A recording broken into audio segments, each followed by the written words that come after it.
வணக்கம். திரையரங்கம் கருப்பு. இந்த திரைப்படத்தினுடைய கதாநாயகன் சூர்யா. சூர்யாவுக்கு இது 45வது திரைப்படம். இந்த திரைப்படத்தினுடைய இயக்குனர் ஆர்ஜே பாலாஜி. படத்தினுடைய கதை என்ன அப்படின்னா, கேரளத்தில் இருக்கக்கூடிய மட்டாஞ்சேரி அப்படின்ற ஊர்லேருந்து ஒரு வயதான பெரியவர் அவருடைய மகளை ட்ரீட்மெண்ட்டுக்காக சென்னைக்கு கூப்பிட்டு வர்றாங்க. பேசன் பிரிட்ஜ் பக்கத்தில் இறங்கி அங்கேருந்து ஆட்டோவில் வரலாம் அப்படின்ற முயற்சி பண்ணிகிட்டு இருக்கும்போது அங்கே வரக்கூடிய திருடர்கள் அவங்ககிட்ட இருக்கக்கூடிய நகையை அபகரித்து அப்படின்ற மாதிரி சுச்சுவேஷன் வந்து இப்போ காவல் நிலையத்துக்கு மறுநாள் போய் காவல்துறையை வந்து செயல்பட்டு அப்படிங்கும்போது 60 பவுன் நகை, அதில் வந்து 45 பவுன் நகையை தான் கையில் கொடுக்குறாங்க. 15 பவுன் நகையை வந்து காவல் நிலையத்திலே அமைக்கிறாங்க. நீதிமன்றத்துக்கு இந்த விஷயம் போய் அங்கே வந்து ஆர்ஜே பாலாஜி அவர் தான் பேபி கண்ணன் அப்படின்ற ஒரு வக்கீல் கதாபாத்திரத்தில் வராரு. தன்னை நாடி வரக்கூடிய வாடிக்கையாளர்கள்லாம் ஏமாற்றி பொழைச்சிக்கிட்டு இருக்கக்கூடிய ஒரு கதாபாத்திரம். அங்கே வந்து நீதிபதியாக வந்து ராஜநாயகம் அப்படின்ற கதாபாத்திரத்தில் நட்டி. அவங்க 2 பேருக்குள்ளே ஒரு ப்ராப்பரான அண்டர்ஸ்டாண்டிங் இருக்கும். கூட்டு களவாணி அப்படின்றோம்ல அந்த பேட்டர்னில் இந்த நகையை வந்து அதுக்கு பிறகு இந்த 15 பவுன் காவல் நிலையத்தில் வச்சுருந்தாங்களே அதையும் வாங்கியாச்சு. வாங்கி இந்த 60 பவுன் நகையவும் எப்படி வந்து அந்த நீதிமன்றத்தில் இருக்கக்கூடிய பேபி கண்ணன் கதாபாத்திரத்தில் வரக்கூடிய ஆர்ஜே பாலாஜி, நீதிபதியாக வரக்கூடிய ராஜநாயகம், இவங்க எப்படி ஆட்டையை போடலாம்னு சொல்லி ட்ரை பண்ணி அப்படின்ற மாதிரி. இப்போ அந்த வயதான பெரிய ஒரு கதாபாத்திரத்தில் நடிச்சிருக்கிறது மலையாள நடிகர் இந்திரன்ஸ். அந்த 60 பவுன் நகை வரக்கூடிய நிலை இல்லை. இதுக்கிடையில் அந்த மகளை வந்து மருத்துவமனையில் அனுமதிக்கப்பட்டு அவங்க வந்து இறந்துடுறாங்க. இதுக்கிடையில் அந்த நீதிமன்ற வளாகத்தில் இருக்கக்கூடிய கருப்பசாமி கோயில், அந்த கருப்பசாமி மேலே அங்கே இருக்கக்கூடிய மிளகா வத்தல் இருக்குல்ல, அதை அரைச்சி தலையில் தேய்ச்சி இவர் வந்து வேண்டிக்கிறாரு இந்திரன்ஸ். வேண்டின பிறகு கடவுளாக இருக்கக்கூடிய கருப்பசாமி மனித உருவத்தில் வந்து எப்படிப்பட்ட நினைத்து பார்க்க முடியாத காரியங்களை செய்கிறார் அப்படின்னு. அந்த மனித உருவத்தில் வரக்கூடிய மனிதர் தான் சூர்யா. சரவணன் அப்படின்ற கதாபாத்திரத்தில் படம் ஆரம்பித்து அரை மணி நேரம் கழித்து தான் அவர் வர்றாரு. 1/2 hour கழித்து அவர் வந்து அந்த நீதிமன்றத்தில் வக்கீலாக வர்றார். வக்கீலாக வந்து அங்கே வந்து அவர் வந்த பிறகு எப்படிப்பட்ட மாற்றங்கள்லாம் உண்டாகுது, எந்த அளவுக்கு ஆச்சரியப்படக்கூடிய அளவிற்கு பல சாகச செயல்களை அவர் செய்கிறாரு.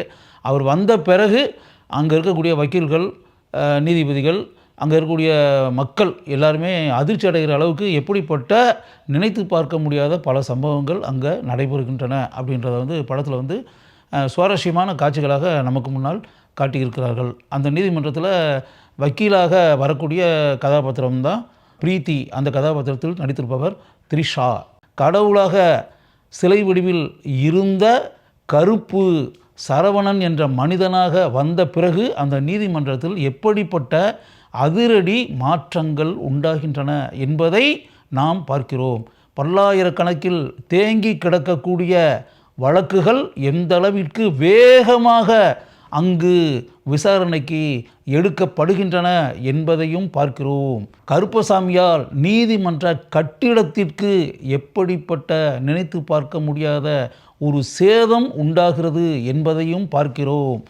அடாவடித்தனங்களை மட்டுமே செய்து கொண்டு மற்றவர்களை ஏமாற்றி பிழைத்து கொண்டிருந்த ராஜநாயகம் கதாபாத்திரத்தில் வரக்கூடிய நட்டிக்கு எப்படிப்பட்ட விபரீத முடிவு உண்டாகிறது என்பதையும் பார்க்கிறோம். மனித உருவத்தில் வரக்கூடிய கருப்பசாமியால் அங்கு இருக்கக்கூடிய பல கதாபாத்திரங்களும் எப்படி தங்களையே வேறு மாதிரி மாற்றிக்கொண்டு பேசுகின்றனர், செயல்படுகின்றனர் என்பதை படத்தில் மிகவும் சுவாரஸ்யமாக படமாக்கி இருக்கிறார்கள். கருப்பசாமி மனிதனாக அங்கு வந்த பிறகு இதுவரை நீதிமன்றத்திற்கு வருடக்கணக்கில் நடந்து கொண்டிருந்த அத்தனை கதாபாத்திரங்களுக்கும் எப்படிப்பட்ட முடிவு இறுதியில் உண்டாகிறது, அதன் காரணமாக அவர்கள் அனைவரும் எந்த அளவிற்கு நிம்மதி பெருமூச்சு விடுகின்றனர், ஆனந்த கண்ணீர் விடுகின்றனர் என்பதை நாம் பார்த்து அவர்களுடன் சேர்ந்து நாமும் சந்தோஷத்தில் மிதக்கிறோம். கருப்பசாமி என்ற சரவணன் கதாபாத்திரத்தில் சூர்யா மிகவும் அருமையாக நடித்திருக்கிறார். நீண்ட நாட்களுக்கு பிறகு கலகலப்பான துடிதுடிப்பான சூர்யாவை இந்த திரைப்படத்தில் ஆரம்பத்திலிருந்து இறுதி வரை நாம் பார்க்கிறோம். தான் வரக்கூடிய காட்சிகளில் சூர்யா தனக்கே உரிய தனித்துவ நடிப்பை நன்கு வெளிப்படுத்தி இருக்கிறார். பிரீத்தி கதாபாத்திரத்தில் வரக்கூடிய த்ரிஷா அந்த கதாபாத்திரத்திற்கு எந்த அளவிற்கு உயிர் தர வேண்டுமோ அதை நன்கு செய்திருக்கிறார். படத்தினுடைய பிற்பகுதியில் அவருடைய கதாபாத்திரத்திற்கு மிகவும் முக்கியத்துவம் தரப்பட்டிருக்கிறது. அந்த காட்சிகளில் அவருடைய சிறந்த நடிப்பை நம்மால் பார்க்க முடிகிறது. த்ரிஷா இந்த திரைப்படத்தில் இருந்தாலும் சூர்யாவிற்கு ஜோடி என்று அவர் இந்த திரைப்படத்தில் வரவில்லை. வக்கீல் பிரீதாவாக வருகிறார். படத்தினுடைய ஆரம்ப காட்சியிலிருந்து படத்தினுடைய இறுதி வரை வரக்கூடிய ஆர்ஜே பாலாஜி தான் ஏற்று நடித்திருக்கக்கூடிய பேபி கண்ணன் என்ற அந்த கதாபாத்திரத்திற்கு மிகவும் சிறப்பாக உயிரூட்டி இருக்கிறார். நீதிபதி ராஜநாயகம் கதாபாத்திரத்தில் நட்டி தனக்கே உரிய தனித்துவ நடிப்பை மிகவும் அருமையாக படத்தில் வெளிப்படுத்தி நம்முடைய பாராட்டுக்களை பெறுகிறார். கேரளத்திலிருந்து தன்னுடைய மகளுடைய மருத்துவ சிகிச்சைக்காக சென்னைக்கு வரக்கூடிய கதாபாத்திரத்தில் நடித்திருப்பவர் பிரபல மலையாள நடிகரான இந்திரன்ஸ். அந்த கதாபாத்திரமாகவே மாறி நம்மை கண்ணீர் சிந்த வைக்கிறார் அவர். அவருடைய மகள் பினு கதாபாத்திரத்தில் நடித்திருப்பவர் அனகா மாயா ரவி.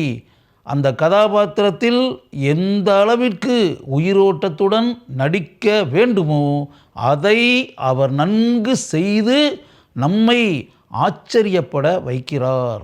ஆடுகளம் நரேன் முக்கிய கதாபாத்திரத்தில் நடித்திருக்கிறார். நீதிமன்றத்தில் பணியாற்றக்கூடிய ஒரு கதாபாத்திரத்தில் ஜார்ஜ் மரியான் நடித்திருக்கிறார். மன்சூர் அலிகான் சில காட்சிகளில் வருகிறார்.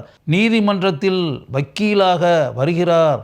தீபா சங்கர் வேல ராமமூர்த்தி அரசியல்வாதியாக வருகிறார். படத்தில் வரக்கூடிய ஒரு முக்கிய கதாபாத்திரத்தில் வருகிறார் சிவதா.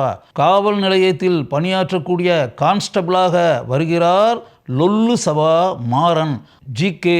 விஷ்ணு இவர்தான் இந்த திரைப்படத்தினுடைய ஒளிப்பதிவாளர்.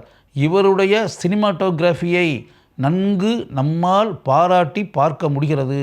ஆர் கலைவாணன் இவர்தான் இந்த திரைப்படத்தினுடைய பட தொகுப்பாளர். படத்தினுடைய ஆரம்பத்திலிருந்து இறுதி வரை சிறிது கூட போரடிக்காமல் செல்கிறது. இதிலிருந்தே அருமையாக இவருடைய படத்தொகுப்பு இருக்கிறது என்பதை நம்மால் உணர முடிகிறது. சாய் அபயங்கர் இவர்தான் இந்த திரைப்படத்தினுடைய இசையமைப்பாளர். பின்னணி இசை பாராட்டக்கூடிய அளவிற்கு இருக்கிறது. இந்த திரைப்படத்தில் இடம்பெற்றிருக்கக்கூடிய பாடல்களுக்கு இவர் மிகவும் சிறப்பாக இசையமைத்திருக்கிறார். அருண் வெஞ்சாரமூடு இவர்தான் இந்த திரைப்படத்தினுடைய கலை இயக்குனர். ஒரு திறமை வாய்ந்த ஆர்ட் டைரக்டர் இந்த திரைப்படத்தில் பணி புரிந்திருக்கிறார் என்பதை இந்த திரைப்படத்தில் இடம்பெற்றிருக்கக்கூடிய அனைத்து காட்சிகளிலும் நாம் உணர்கிறோம். விக்ரம் மோர் இவர்தான் இந்த திரைப்படத்தினுடைய சண்டை இயக்குனர். இந்த திரைப்படத்தில் இடம்பெற்றிருக்கக்கூடிய சண்டை காட்சிகள் கைத்தட்டி பாராட்டக்கூடிய அளவிற்கு இருக்கின்றன. ஷோபி சாண்டி இவர்கள் இந்த திரைப்படத்தினுடைய நடன அமைப்பாளர்களாக பணியாற்றி இருக்கிறார்கள். இந்த திரைப்படத்தில் வரக்கூடிய பாடல் காட்சிகளில் நடனம் அருமை என்று கூறக்கூடிய அளவிற்கு இருக்கின்றன. கருப்பு திரைப்படத்தை சீரியஸான ஒரு திரைப்படம் அப்படின்ற மாதிரி நினச்சி பார்க்க போகாதீங்க. லைட்டர் மூவி, என்டர்டெய்னிங் எலிமெண்ட்ஸ் இருக்கக்கூடிய ஒரு திரைப்படம், ஒரு நல்ல பொழுதுபோக்கு படம் அப்படின்ற மாதிரி நினச்சிக்கிட்டு லாஜிக் எதுவுமே பார்க்காம 2.5 மணி நேரம் ஒரு நல்ல பொழுதுபோக்கு திரைப்படத்தை பார்க்கிறோம் அப்படின்ற விஷயத்தை மனசுக்குள்ளே வச்சுக்கிட்டு இந்த திரைப்படத்தை பார்க்க செல்லுங்கள். அந்த அளவிற்கு தான் கூறியதைப் போலவே 2.5 மணி நேரம் ஒரு நல்ல பொழுதுபோக்கு அம்சங்கள் கொண்ட திரைப்படத்தை ஆர்ஜே பாலாஜி இயக்கி இருக்கிறார். பொழுதுபோக்கு படமாக இருந்தாலும் ஒரு நல்ல நோக்கத்தை மனதில் வைத்து கொண்டு இந்த திரைப்படத்தை ஆர்ஜே பாலாஜி இயக்கி இருக்கிறார். அதற்காகவே ஆர்ஜே பாலாஜியை நான் மனப்பூர்வமாக பாராட்டுகிறேன். சூர்யா கதாநாயகனாக நடித்திருக்கக்கூடிய கலகலப்பான படமான கருப்பு திரைப்படத்தை ஒரு முறை பாருங்கள். உங்களுக்கு அந்த திரைப்படம் கட்டாயம் பிடிக்கும்.